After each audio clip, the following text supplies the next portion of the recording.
Ladies and gentlemen, welcome back to the channel. 24 hours on, Lennon is gone. It wasn't a dream. I'm still happy. I've still got a massive smile on my face. Like, the comment section was a bit, we'll say, divisive yesterday towards whether or not we should be regarding him as an icon or a legend, all the rest of it. But we'll put that to aside for one moment. We're here to talk about the future of Celtic. It's an exciting time as we look forward to change. Celtic have got to go now and in my eyes make a big change and a positive change. But there's names on this list we've got to talk about. Let's just get into the intro and we'll get into it after that.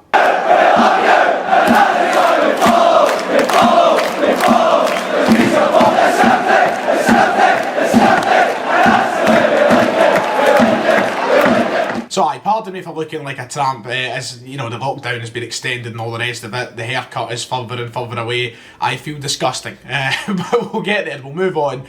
Look, we made this video basically back in November time when Lennon should have been sacked in my eyes. We should have made the change then, and we spoke about 5 potential candidates to take over as Celtic manager. Now, time has moved on, things have changed, and the candidates have changed. Back then, there was a lot of talk of maybe Lennon leaving the club, Lennon leaving the club, and the likes of maybe Gordon Strachan or Martin O'Neill coming in to kind of steady the ship until the end of the season and try and take us back on course to winning 10 in a row. Time went on, Dubai happened, poor results kept coming, and now we find ourselves in February with Neil Lennon out the door. So things have changed. Those kind of options are gone. The likes of Strachan, O'Neill, they're not welcome anymore, in the sense that this is now a chance for the club to go in a new direction, a positive direction. For as much as Strachan and O'Neill can be looked at as club legends and they had a very successful stint as manager, we need to now move forward as a club and keep ourselves in the modern game. We know there's going to be a sporting director coming in, we know there's a new chief executive officer coming in too, so now it's the time to try and bring us up to date with other clubs and go a direction that is what is fastly becoming the professional, the kind of standard for all professional clubs. So the options have changed. Some managers have been sacked and are now candidates for the Celtic job. In this video, I'm going to look at the 5 favourites to take over in the summer, to take Celtic forward into the 2021-22 campaign. Look, I'm going to give my opinion on all of them. Some of them I would like, some of them I'm not too bothered about. We'll see what I'm saying.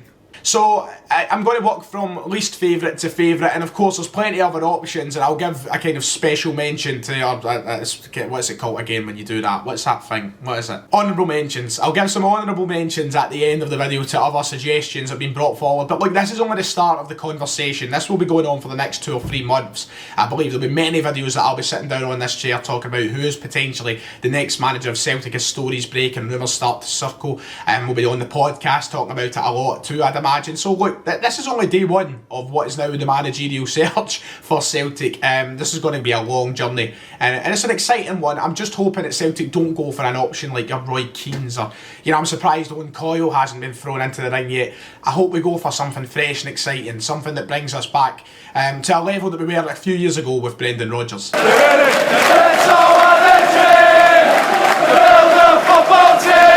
So in at number 5, it's former Wigan Athletic, Everton and currently Belgium manager Roberto Martinez. A man who very quickly worked his way up the managerial ladder. A guy who's had great success in his career, producing players and building clubs. And look, now he's at Belgium with a squad which is one of the best in the world. Of course, international football being a lot different from club football. Realistically, I don't think this will happen. Let me get it off my chest straight away, because I know that if there are Rangers fans watching this video, they will be going to the comment section right now, haha, Martinez, never going to happen. Look, I agree, I don't think it would happen, but let me also say, I would absolutely love this to happen. Martinez is someone who, for a long time, I've actually been a fan of. Back when he was at Wigan, he played some exciting stuff. He kept a Wigan side who really shouldn't have been in the Premier League for so long, winning the FA Cup with them in 2013 too. He managed to get relegated in the same season, but he produced some great players there, and with a kind of bang average team, with little bits of talent surrounded around the squad. You know, he was good. He done a good job. He was raved about, and it ultimately got him a big step up to Everton the following season, where he was there for a few years before taking the Belgium job. He's someone who's been raved about as a good manager. And one thing that you've got to talk about with Roberto Martinez is the fact that if he was to come to Celtic, I think you're seeing the chance of Sean Maloney coming too. Now, Sean Maloney, former Celtic player, of course, someone who has been in the coaching game for a while now, working with Martinez over in Belgium. When that decision was made a few years ago, I remember me, amongst many other Celtic fans, were kind of baffled. Sean Maloney going to be a coach at Belgium with the likes of Kevin De Bruyne, Romelu Lukaku, at the time Vincent Kompany, all the Thibaut Courtois, all these fantastic players. Sean Maloney's going to be a coach over there. And the stories that you hear of Maloney are unbelievable. Kevin De Bruyne himself sat down and said he's the best coach he's worked with, or one of the best coaches anyway. I don't want to put words in his mouth in case that's wrong, but one of the best coaches worked with. His know-how of the game is apparently fantastic. And you see that as well when he does his punditry on Sky Sports. Sean Maloney is someone who I think a lot of Celtic fans would happily see get the manager role, never mind coming with Martinez to be assistant or a coach at Celtic. So that's one of the positives with Roberto Martinez. But look, Martinez is someone who I think is very respected in the game. In the Premier League, had very successful tenures with Wigan and Everton. Someone who knows how to develop a squad, and I think someone with a very nice kind of attractive, expansive brand of football to bring to Celtic, and it's something we want to see. We've been suffering over the past 6 or so months with the lack of tactics, and with the hope that players will go out and just play their best. But I think Martinez is really good at getting individuals to perform to their best, position by position, getting the best out of someone.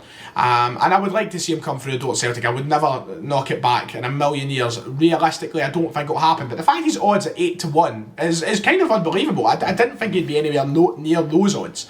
I think it all comes down to now what happens at the Euros.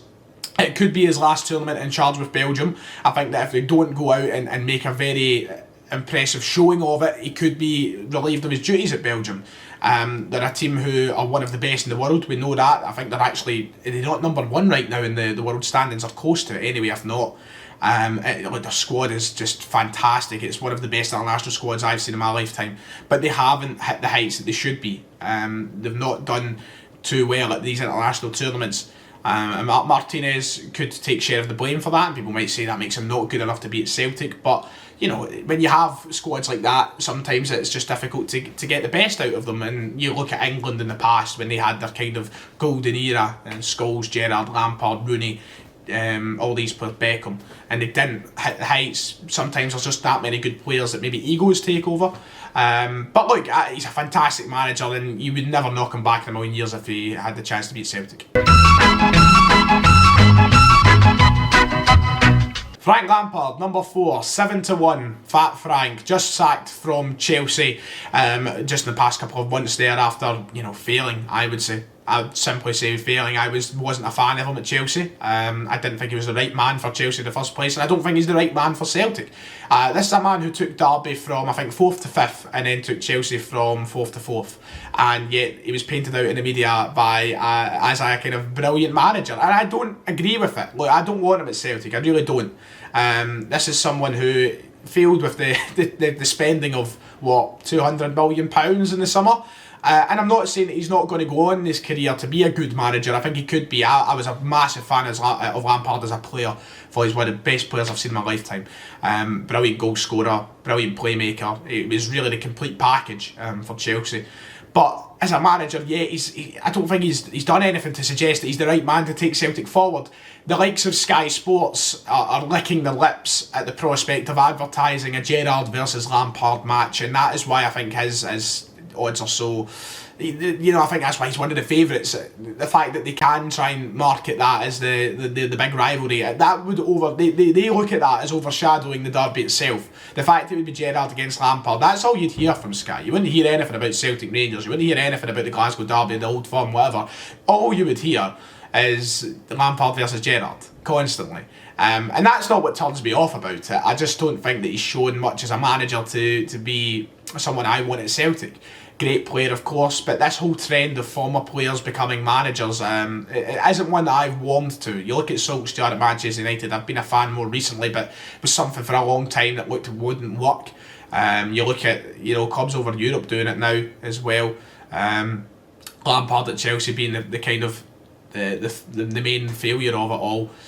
It's just something for me I'm warming to the idea of. I mean, imagine we were to turn around and give Scott Brown the job at this point. But look, it's someone in the future who I think I'd happily welcome at Celtic if he just showed that he's good enough to beat Celtic. I want someone with a bit of experience behind them, successful experience behind them. And I just don't think Lampard's that one. I know not everyone will agree with me on that, but he's just not for me. Could he come through the doors at Celtic Park? I don't think so. I think it's one that the odds are like this because of the way the media will paint it out.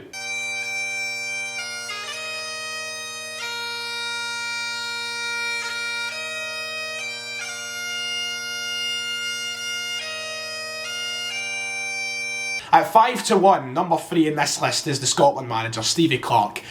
Someone who I think was actually the instant favourite when the announcement was made, when Neil Lennon was sacked. I think he was the favourite straight away.